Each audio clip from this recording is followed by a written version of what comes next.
એકદમ હેલ્ધી અને એકદમ નવી રીતથી ચોકલેટ આઈસ્ક્રીમ બનાવવા માટે થઈને આપણે એક મિક્સી જાર લઈશું.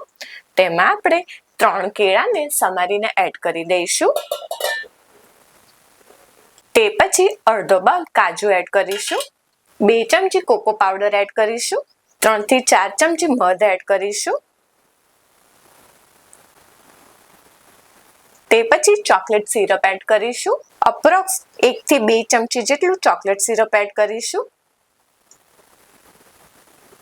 અડધી ચમચી વેનીલા એસેન્સ એડ કરીશું અને તે પછી 1 બાઉલ આપણે દૂધ એડ કરીશું. ઠંડુ દૂધ એડ કરવાનું રહેશે ને હવે આ બધાને આપણે ક્રશ કરી દઈશું. ફ્રેન્ડ્સ, આવી રીતનું આપણે આ બેટર બનાવવાનું રહેશે.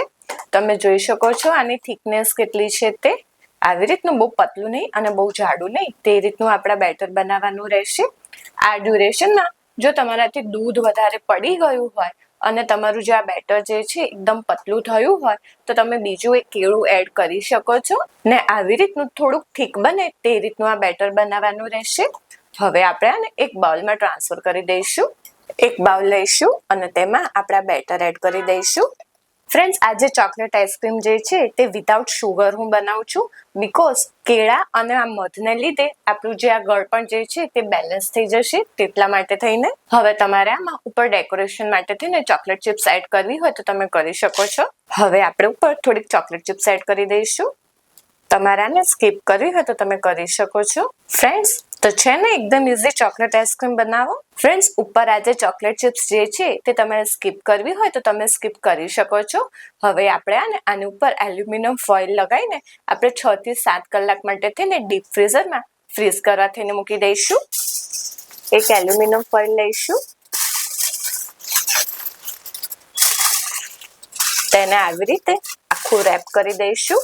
હવે આપણે આને ફ્રીઝરમાં 6 થી 7 કલાક માટે થઈને ફ્રીઝ કરી દઈશું. ફ્રેન્ડ્સ, તો હવે આપણે મળીએ 6 થી 7 કલાક પછી. તો 6 થી 7 કલાક પછી આપણે આને ડીપ ફ્રીઝરમાંથી બહાર કાઢી દીધેલ છે.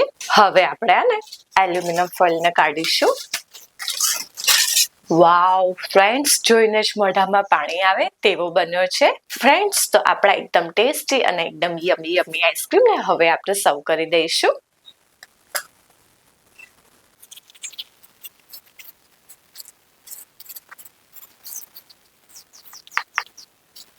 ફ્રેન્ડ્સ, તો હવે આપણે આને એક બાઉલ કે એક પ્લેટમાં લઈ લઈશું.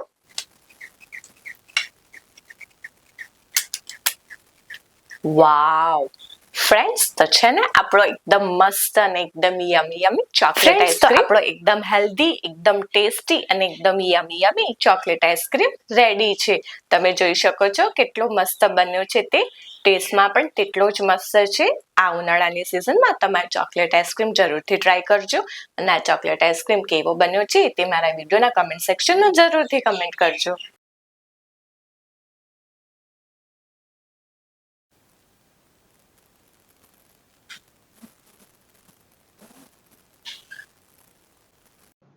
જો તમને આ વિડીયો પસંદ આવ્યો હોય તો સબસ્ક્રાઇબની જોડે બેલ આઇકોન ઉપર ઓલ બટન દબાવજો, જેથી મારા બધા નવા વિડીયો તમને મળતા રહે.